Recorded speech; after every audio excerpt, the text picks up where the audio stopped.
national strength and ending want in a land of plenty. I believe that if we but focus on the work at hand and the work that will come to hand, we will go very far under my watch. You believe that too.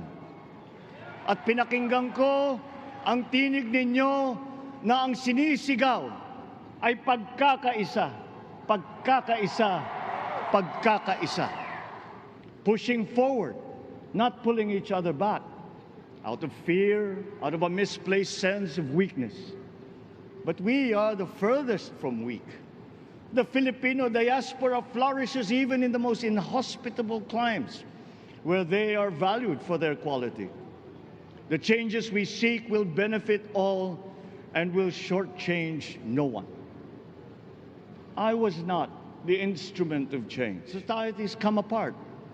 It is more than a livelihood. It is an existential imperative and a moral one.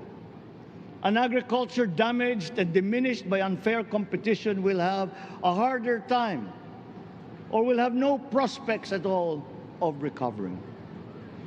Food sufficiency must get the preferential treatment the richest free trade countries always gave their agricultural sectors. Their policy boils down to don't do as we do. Do what we tell you to.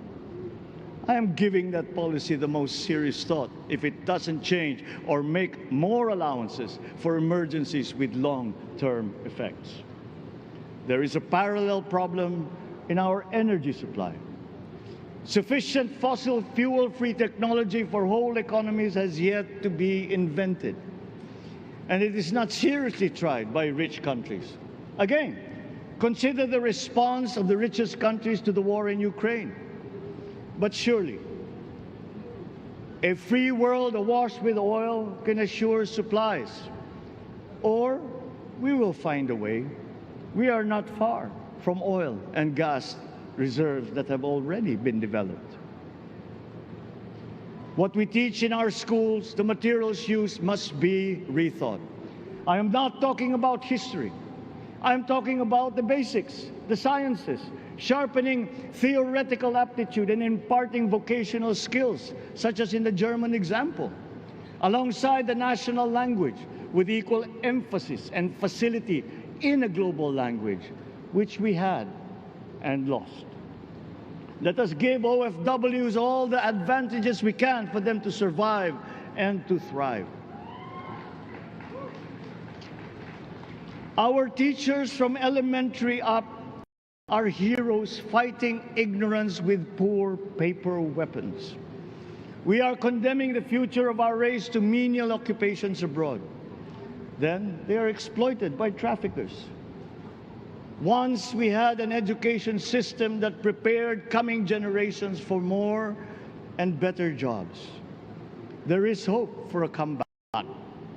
Vice President and soon-to-be Secretary of Education, Sara Duterte Carpio, will fit that mission to a T.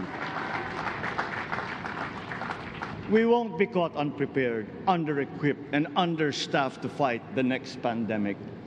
To start with, we never got over the pandemic of poor, if any, free public health. The last major upgrade of a public health system, exemplified by the resources poured into PGH, predates the current shambles by 3 generations. Our nurses are the best in the world. They acquitted themselves with the highest distinction abroad, having suffered even the highest casualties.